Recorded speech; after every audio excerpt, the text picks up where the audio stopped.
This message comes from Homes.com. When you're shopping for a home, you want to know as much about the area around it as possible. Homes.com has got you covered with a comprehensive neighborhood guide from local experts. Homes.com. We've done your homework. Okay, I want to define some terms first. Wellness. It's a big word. It's a big word. And it describes a huge number of different practices. And it's a term that seems like it's getting broader and broader in definition all the time. So my first question, what even is wellness? Oh, I mean, it is an increasingly ambiguous term. It really was meant to be everything the pharmaceutical and health industry doesn't touch. And generally things that you could tend to yourself, like fitness, nutrition, relaxation techniques. But increasingly it's starting to mean things like beauty or spirituality. It can kind of mean anything. And the problem with that is that whenever something starts to mean anything, it can kind of mean nothing. It has since sort of disintegrated into more of a consumerist term than anything these days, which is why now when you say the term wellness, people automatically think of things like CBD leggings and like face masks and bubble baths. I'm sorry. Who's thinking of CBD leggings? I've never heard of those before. Gotta get some, Brittany. They're all the rage. I'm not on the right email listservs, I tell y'all what. Today, we're getting into wellness. It's a global industry worth $6 trillion that's starting to encompass all kinds of things, including spirituality. From the spirituality of wellness practices like yoga and reiki to treating wellness itself like a religion. I want to know, what do people get out of a wellness-based spirituality? And is it a spirituality of the self? I sat down with Alyssa Bereznak, wellness editor for the LA Times. Thank you so much. And Rena Raphael, author of the book, The Gospel of Wellness, Gyms, Gurus, Goop, and the False Promise of Self-Care. Glad to be here. Take a deep breath in and out.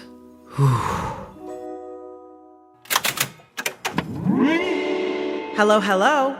I'm Brittany Luce, and you're listening to It's Been a Minute from NPR, a show about what's going on in culture and why it doesn't happen by accident.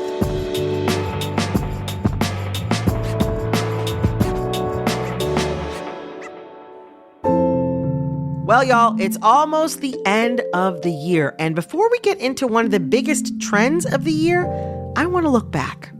We've been through a lot together in 2025. Through this show, we've laughed together and learned so much. And meanwhile, NPR and local stations have been going through it. Federal funding for public media was eliminated, and we've seen unprecedented attacks on the free press. Despite all that, NPR is still here for you. And you can help keep this public service you rely on going strong into the new year. If you're already an NPR Plus supporter, thank you so much. We see you. And we are so grateful. If not, please join the community of public radio supporters right now before the end of the year at plus.npr.org. Signing up unlocks a bunch of perks like bonus episodes and more from across NPR's podcasts. Plus, you get to feel good about supporting public media while you listen. Sign up today at plus.npr.org. And I also left you a link in the description of this episode. Thank you so much. I think about like the way that yoga, it's a practice that promotes a spiritual connection through the body. And, I think about other things like Reiki, which I mean myself have done some Reiki from time to time and enjoyed it. But Reiki is really about, connection to spirit anyway. And I think I've also done breath work, sound baths, but there is definitely a lot of spirituality woven throughout a lot of these practices. And so I'm wondering, wellness and spirituality, how did these things get connected? In speaking about this stuff, I often reference a 2023 Pew poll. They found that 22% identified as not religious but spiritual. And when they asked sort of follow-up questions to understand like what that even means, they said that like these people believed that you have a soul or a spirit in addition to your body, and that there's something spiritual beyond the natural world, and that there are some things that science can't explain. The fact that there are people with these beliefs but people who are also maybe revolving their lives less around the traditional pillars of religion opens up this space for wellness to sort of fill those cups. These offerings, these wellness offerings, are often marketed in a way that speaks to us much more. I think about my mom, who grew up Catholic and who says that she still has internalized the sense of shame and guilt that came with being a practicing Catholic in her particular church. And a place like a yoga studio or a breathwork session or a sound bath, it's all about radical acceptance. So I think in terms of marketing, the more capitalistic wellness offerings can sometimes have an upper hand because they're only appealing to the customer as opposed to telling them they did something wrong. Shaming them into joining. Yeah. Okay, so we know that spirituality is integrating into wellness, but I wonder, in what ways are some of these wellness practices shaped like organized religion? Like, are people worshiping wellness itself? And what do people get out of that? There is almost this secular salvation of like, I will make myself fit, I will make myself well, I will make sure that I have all these incredible values about tending to myself. Actually, the Peloton founder in 2017, he gave a big conference speech where he talked about the fact that organized religion was on the wane, and he had the answer. He said, you think about in the 70s and 80s, you'd have a cross on your neck or a Star of David. Now you have a Soulcycle tank top. That's your identity. That's your community. That's your religion. And so, I make the argument that wellness acts like a deconstructed religion. It's like a regulated framework instructing us how to live our lives. It dangles this hope or almost this salvation, this idea that if you work out enough, you eat right, you meditate, you'll feel good and manage whatever feels threatening in our lives, right? It offers this illusion of control. And the thing is, especially when it comes to sort of gyms, we end up sort of fetishizing our health and I'd say worshiping the self or the body. And the thing is, it's a false certainty because you will age. Bodies are unpredictable, famously unpredictable. Yeah, I think sometimes how we sort of treat health and wellness in an almost kind of religious way has its drawbacks. Speaking of drawbacks, this is not at all to say that religious institutions are better than more alternative spiritualities, but are there things that organized religions offer that wellness is missing? I'm not defending necessarily organized religion. I'm not saying everyone should join an organized religion, but there are some drawbacks to a bit of these, what I call sometimes self-serving spiritualities, in the sense that they're more inward-facing than outward-facing. And so they don't necessarily have more communal properties. They don't teach as much about responsibility or community outreach or taking care of each other. They're really much more inward-focused and really about the self. And that's also because Americans are choosing more and more spiritual practices based on their feelings. Wait, what does that mean? That's interesting. I hadn't heard that phrasing before. Americans are choosing more spiritual practices based on their feelings? Yes, because a lot of these sort of spiritual alternatives are more about how you feel, about self-soothing, about comforting. Take manifestation. That's a perfect example. This idea that you put good vibes out into the universe and work really hard and you can gather all the abundance that is sort of promised to you. That's really, really comforting to people. But again, what I'm hearing is that these, as you said, self-serving kinds of spiritualities are often more internally and personally focused and less externally and community focused. What do you think about that, Alyssa? Our previous Surgeon General in his departing message said, gave a prescription to America and said, we need more community. Sort of focusing on those individualistic aspects of wellness, like, is my body functioning well? Am I fit? Have I meditated today? All of these questions individually do not solve this larger problem of community. There is a capitalist motive in sound baths or yoga or selling a spiritual card deck or a crystal. Ultimately, that's what you're investing in. You're investing in the companies or the organizations that sell these things as opposed to donating at church on a Sunday. And that money goes back into a community to sort of support the community. Yeah, there are traditions of giving to the needy or supporting community programs connected to worship in religions like Christianity and Islam. Yeah, what I think is so strange is that instead of banding together and demanding systemic solutions for maybe why we don't feel so good or why we feel unhealthy, or even seeking communal support, we often retreat to the self, the self-soothing, self-optimization, or self-pampering of wellness. We clutch our healing crystals, we ride our Pelotons, we take our bubble baths. Me, myself, and my credit card are the answer. And then we wonder why America is so lonely. Are businesses doing a good job of filling the void that, say, a church may have filled in the past? I mean, businesses aren't set up to let people come once they've fallen of hard times.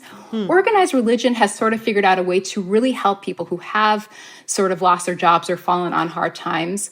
Or even if you think about, let's say, communal rights, if you don't have an organized, let's say, community and you have something like a death in the family, your gym isn't going to organize the funeral and necessarily be there for you. In some instances, there are rare cases of that, but it's really sort of not the norm. So that's the thing. I think sometimes we need to figure out how to actually replicate what we have given up, because we haven't really found that substitute yet. That's an excellent point. I mean, really what you're saying is that it sounds like wellness just fits more easily into capitalism than perhaps traditional religion. Absolutely. I think that oftentimes we aren't exposing ourselves to community, to messiness, to this larger group that's focused more on the benefit of the collective than the self.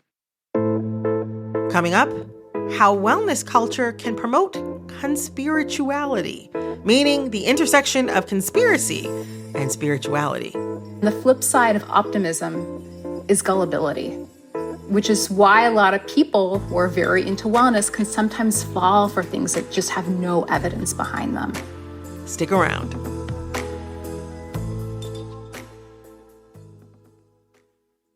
This message comes from Schwab. Everyone has moments when they could have done better. Same goes for where you invest. Level up and invest smarter with Schwab. Get market insights, education, and human help when you need it.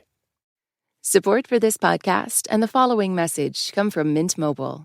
Turn your expensive wireless present into a huge wireless savings future by switching to Mint. Shop Mint Unlimited plans at mintmobile.com/minute. Limited time offer. Upfront payment of $45 for 3 months, $90 for 6 months, or $180 for 12 months. Taxes and fees extra. Initial plan term only. Above 35 gigabytes, network may slow when busy. Capable device required. Availability, speed, and coverage varies. See mintmobile.com. This message comes from NPR sponsor Rosetta Stone, an expert in language learning for 30 years. Right now, NPR listeners can get Rosetta Stone's lifetime membership to 25 different languages for 50% off. Learn more at rosettastone.com/NPR. This message comes from ADP. ADP knows any new technology, any old competitor, any trendy thing, even a trendy thing that everyone knows isn't a great idea, but management just wants us to give it a try for a bit, can change the world of work. So whether it's a last-minute policy change or adding a new company holiday, ADP designs forward-thinking solutions to help businesses take on the next anything. ADP, always designing for people.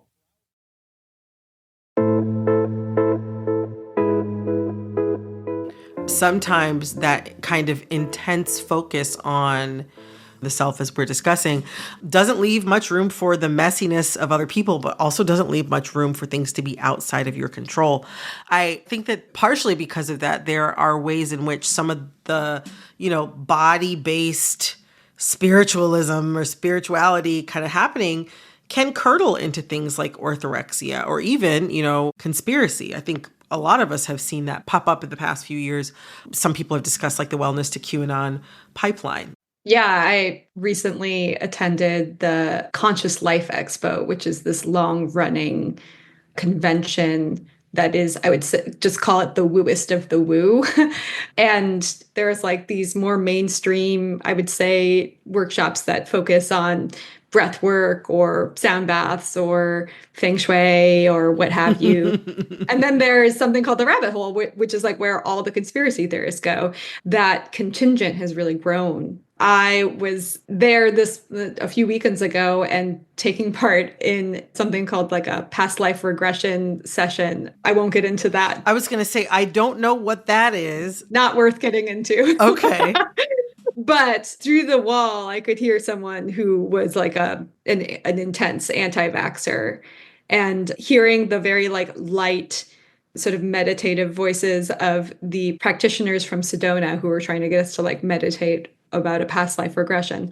And then the contrast of like someone who's very angrily sort of ranting about vaccines. To me, that embodied the culture of wellness really well.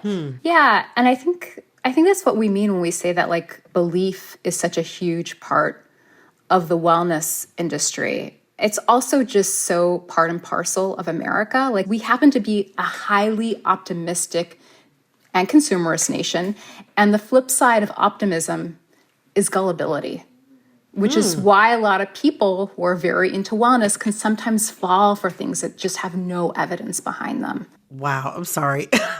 That's a phrase for the ages. The flip side of optimism is gullibility. My gosh. You know, we've been talking a lot about spirituality of the self, the spirituality of these very like market-friendly wellness practices. But let's also talk about the way wellness can show up within religion. I've seen some reporting that churches are now trying to offer some wellness practices like yoga and sound baths. Do you think that those kinds of spiritual but not religious activities could integrate into a more traditional spirituality?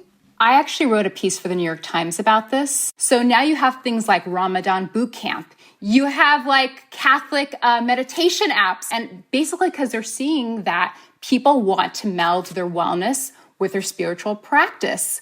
And by the way, I will say that religion is always sort of adapting to people's needs. So this is just the most current iteration of organized religion saying, okay, this is what people are interested in. How do we give it to them? And there's even sort of religious wellness consultants who will go inside your church or your synagogue and say, okay, this is how we're going to refashion everything to get people in here who want to do fitness, nutrition, meditation. I've also experienced that the wellness industry has collaborated with churches to hold their sessions in these places that feel spiritual. Like, I think it goes both ways. Like, I've been to yoga classes in giant churches or sound baths in the Grace Cathedral Church here in LA, and the two lend themselves to one another. You know, we're talking about the way that, you know, different sects of religion and houses of worship have come to adopt wellness practices as a way of drawing people in. But also, conversely, across the wellness industry, there are all these different kinds of spiritual or spiritual-ish practices that came from other places, like yoga, that are now completely divorced from, in many ways at least, they're presented as completely divorced from the spiritualities and cultures that they come from.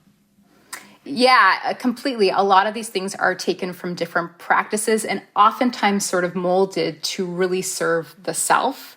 A really great example is even if you take something like this idea of a digital Sabbath, right? This idea of completely logging off from all your tech. Yes. People forget the fact that the whole idea of the Sabbath is not just to not do work. It's to be with your community. You're supposed to have meals, you're supposed to go to a synagogue, but instead we just made it this thing that's don't be on your tech, go do something else with your day. It's divorced from the idea of being with your community and being with other people and serving others. That's just one example, but like there's so many examples of different ways that we've completely stripped down things to make it really about the self.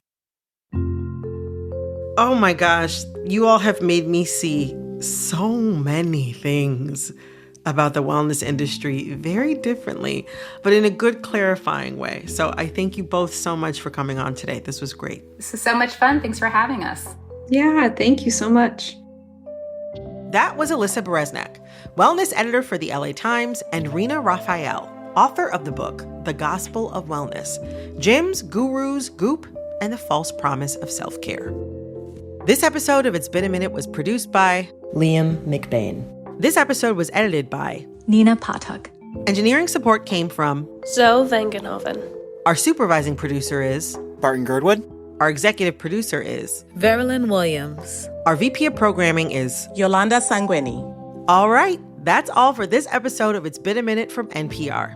I'm Brittany Luce. Talk soon.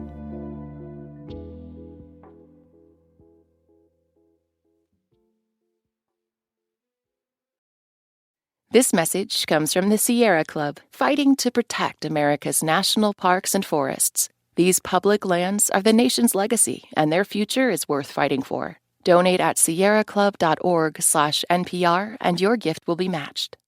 This message comes from Vital Farms, who works with small American farms to bring you pasture-raised eggs. Farmer Tanner Pace shares why he chose to collaborate with Vital Farms when he brought pasture-raised hens to his small Missouri farm. Probably the best thing about being a Vital Farms farmer is working with a group that is not just motivated for one thing. They're motivated for the well-being of the animals, for the well-being of the earth. They care about it all, and that means a lot to me. To learn more about how Vital Farms farmers care for their hens, visit vitalfarms.com. This message comes from Solidigm. Yesterday's approach to storage can't meet the demands of today's AI ambitions. Bigger, faster, and more energy efficient, Solidigm solid-state storage solutions are optimized for AI. Learn more at storageforai.com.